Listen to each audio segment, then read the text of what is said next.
Hi guys. So 13th table easy గా ఎలా చేయాలో చూడండి.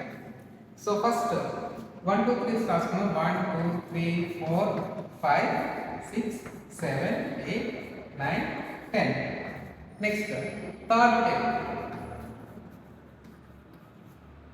3 6 9 12 15 18 21 24 27 and 30. So 1 3 13 2 6 26 3 9 39 4 plus 1 5. So this will becomes 52 65 78 91 104 117 and here 130.